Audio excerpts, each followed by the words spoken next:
Narito naman po ang Feng Shui forecast para sa mga Tigre ngayong 2025. Napapabilang ka sa mga Tigre kung ikaw ay pinanganak sa taong 1926, 1938, 1950, 1962, 1974, 1986, 1998, 2010, and 2022. Ngayong taon, makakaranas ang mga Tigre ng tinatawag natin na convergence.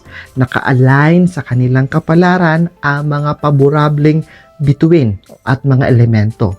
Partikular sa aspeto ng kanilang karera, negosyo man o trabaho, at lalong-lalo na sa aspeto ng pera o pinansyal.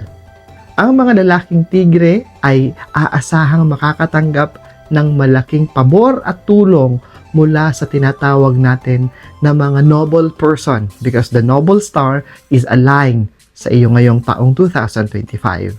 At ang mga noble person na ito ay makakatulong para sa iyong pagsulong pagdating sa iyong karera at lalong-lalo na pagdating sa aspetong pananalapi.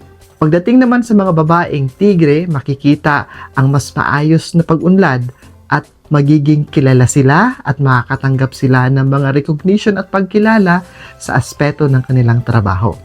Maaaring asahan ng mga negosyanteng Tigre ang matatag na suporta mula sa kanilang mga kasosyo, mula sa kanilang mga customer na magpapadali na magtagumpay sila sa hamon at kompetisyon sa pakikipagsapalaran sa paghahanap buhay o sa pagninegosyo.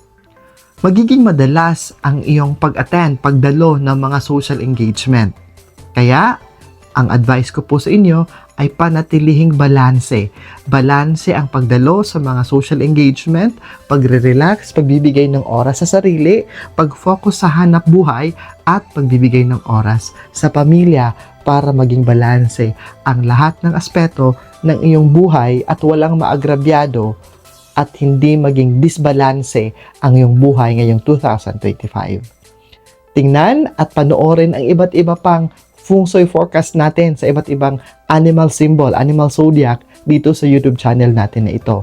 At hinanda ko rin po ang iba't ibang gabay at paghahanda para sa taong 2025 dito lang sa YouTube channel natin.